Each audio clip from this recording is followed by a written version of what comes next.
Hello friends, welcome to the student friends online classes.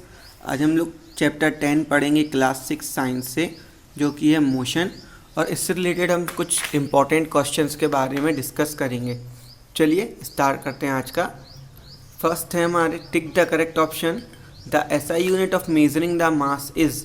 तो वजन को तौलने की जो एसआई यूनिट होती है वो होती है kilogram. A leaf falling from a tree is an example of. तो देखिए यहाँ पिक्चर से भी शो हो रहा है, जब कोई पेड़ से पत्ती टूट के गिरती है तो वो एक रैंडम मोशन की एग्जाम्पल होती है, क्योंकि उसका मोशन कोई फिक्स नहीं होता। When an object moves to and fro between 2 points, it is in oscillatory motion. 1 meter has 1 metre में 100 सेंटीमीटर्स होते हैं। And the unit that is use to measure the length of a cloth is metre. भाई, Joule is a unit named after a scientist. The correct way of the writing the symbol of this unit, यानी joule को किस symbol से indicate किया जाता है, तो वो सिंबल है कैपिटल जे। और जूल सिर्फ साइंटिस्ट का आधा नेम है, टोटल पूरा नेम था साइंटिस्ट का sir James Prescott Joule, right.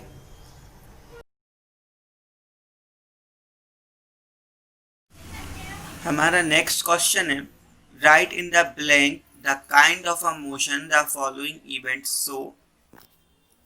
First है children playing on a merry go round. बच्चे झूले पर झूल रहे हैं, तो ये होता है rotational motion. Second is a girl on a swing. Swing यानी जब कोई लड़की एक लड़की झूले पर झूल रही है, तो झूले पर जो मोशन होता है वो होता है ऑस्किलेशन या oscillatory motion. Movement of a cloud in the sky. तो आसमान में बादल किस डायरेक्शन में जाएंगे ये बताना मुश्किल होता है, इसलिए इस मोशन को रैंडम मोशन कहा जाता है।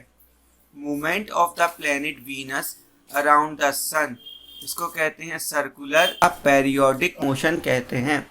हमारा फिफ्थ क्वेश्चन है, motion of a stone falling from a tall building, it is a rectilinear motion. यानी किसी ऊंची बिल्डिंग से जब पत्थर को फेंका जाता है तो वो रेक्टिलिनियर मोशन होता है।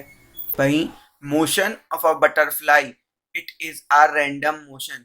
बटरफ्लाई का जो मोशन होता है वो रैंडम मोशन होता है। वहीं जो बटरफ्लाई के विंग्स मूव करते हैं वो वाइब्रेटरी मोशन का एग्जाम्पल होता है। ठीक है, देन चलिए हम लोग नेक्स्ट क्वेश्चन पर मूव करते हैं। नेक्स्ट है, answer the following question in one sentences. First question is, what is the SI unit of measuring temperature. Temperature को मेजर करने की एसआई यूनिट क्या होती है? तो the SI unit of measuring temperature is kelvin. Temperature को नापने की एसआई यूनिट केल्विन होती है। Then second question is, name the SI unit used to measure the size of a room. तो किसी कमरे की लेंथ को नापने के लिए जो यूनिट यूज होती है वो होती है स्क्वायर मीटर। वो यूनिट स्क्वायर मीटर में होती है। Which unit is use to measure larger distances. तो लंबी दूरियों को नापने के लिए किलोमीटर का यूज किया जाता है। And the last question is, what is motion. Motion क्या होता है? तो when an object change its position from one point to another point with respect to time, it is said to be in motion. जब कोई object अपनी initial position को change कर कर किसी नई फाइनल पोजीशन तक पहुंचता है टाइम कर रिस्पेक्ट में, उसको मोशन कहा जाता है। ठीक है, देन चलिए हम लोग हमारे नेक्स्ट क्वेश्चन पर मूव करें। तो हमारा फिफ्थ क्वेश्चन है, give an example for circular motion. Circular motion के लिए एक एग्जाम्पल दीजिए। तो the motion of a blades of an electric fan and the hand of a clock are the example of circular motion. तो पंखे की पंखुड़ियों का चलना या किसी घड़ी के कांटों का घूमना, ये दोनों ही सर्कुलर मोशन के एग्जाम्पल्स हैं। और हमारा सिक्स्थ क्वेश्चन है, what is oscillatory motion. Oscillatory motion क्या कहलाता है? तो when an object move to and fro between any 2 points, it is said to be in oscillating, and such a motion is known as oscillatory motion. जब कोई object to and fro motion करे तो उसको oscillatory motion कहा जाता है या oscillation motion कहा जाता है, जैसा कि आपको बगल में डायग्राम में शो हो रहा होगा। ठीक है, चलिए हम लोग हमारे नेक्स्ट टाइप ऑफ क्वेश्चंस पर मूव करते हैं। तो हमारे नेक्स्ट टाइप ऑफ क्वेश्चन है answer the following question in 2 sentences. वहीं फर्स्ट क्वेश्चन है what are the advantage of using SI unit. SI units के यूज होने करने पर क्या फायदे होते हैं, एसआई यूनिट्स यूज करने के क्या फायदे हैं। तो the use of SI unit has made to the process of measurement easy and has also made the comparison of a measurement convenient। पहला फायदा इससे मेजरमेंट इजी हो जाता है और दूसरा फायदा इसको दुनिया भर में किसी भी मेजरिंग यूनिट से आसानी से कंपेयर किया जा सकता है। It is now possible to make thing having the same dimension world over.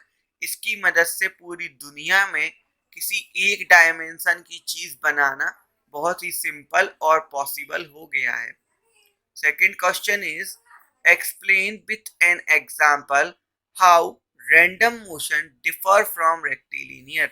Examples की मदद से बताइए रैंडम मोशन रेक्टिलिनियर मोशन से कैसे अलग है। तो पहला है random motion such as leaf falling from a tree. जब कोई पत्ती पेड़ से टूटकर गिरती है तो ऐसे मोशन को रैंडम मोशन कहते हैं। वहीं जब व्हीकल किसी सीधी रोड पर चले तो उससे होने वाले मोशन को रेक्टिलिनियर मोशन कहा जाता है। नाउ अब हम लोग हमारे नेक्स्ट लॉन्ग टाइप क्वेश्चंस पर मूव करते हैं। हमारा फर्स्ट लॉन्ग टाइप क्वेश्चन है distinguish between circular and oscillatory motion with the simple diagram। तो circulatory motion होता है when a body move on a circular path it is in circular motion। जब कोई बॉडी सर्कुलर पाथ पर move करती है, जब कोई बॉडी सर्कुलर पाथ पर मूव करती है उसको सर्कुलर मोशन कहते हैं। The motion of a blades of an electric fan and the hand of a clock are the example. In a circular motion occur around a fixed point। Circular motion हमेशा fixed point यानी centre point के around move करता है। ठीक है, और इसके 2 example हैं, एक इलेक्ट्रिक फैन या हैंड ऑफ अ क्लॉक। वहीं ऑस्किलेटरी मोशन होता है an object move to and fro between any 2 point it is said to be oscillating। Such a motion is known as oscillatory motion। The movement of the pendulum of a clock is an example of oscillatory motion। जब कोई object to and fro movement करता है तो इसको oscillatory movement कहते हैं। जैसे pendulum, किसी घड़ी का पेंडुलम जो मोशन करता है उसको ऑस्किलेशन कहते हैं। ठीक है, चलिए हम लोग हमारे सेकंड क्वेश्चन पर मूव करते हैं। हमारा सेकंड क्वेश्चन है list 3 rules that need to be follow while writing SI unit. तो एसआई यूनिट्स लिखते टाइम किन 3 नियमों को फॉलो किया जाता है हमें वो लिखने हैं। फर्स्ट रूल है the symbol of measuring unit is written in small letter, but if it is named after a scientist it is given in a capital letter।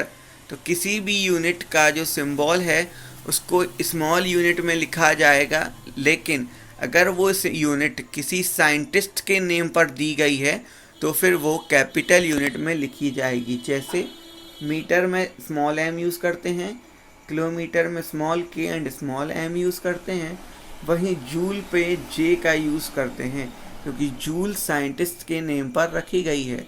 Second rule is when the full form is used the word is written in small letter even if it happen to be named after scientist.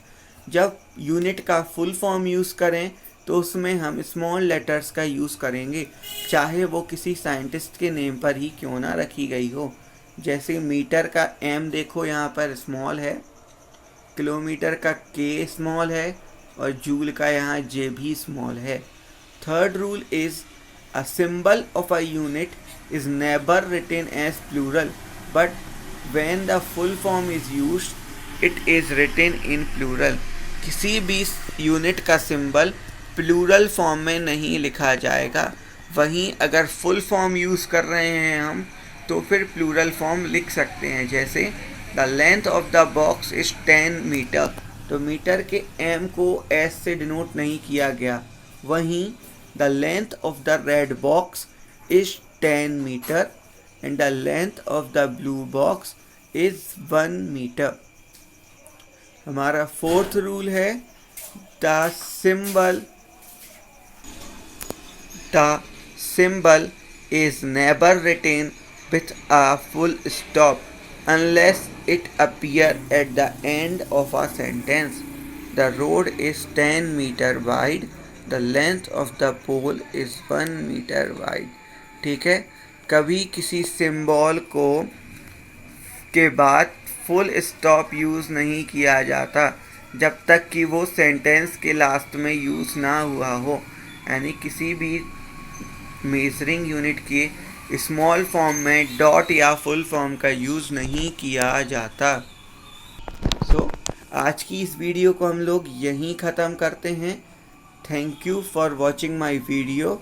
If you like it please share it और subscribe my channel. Thank you once again.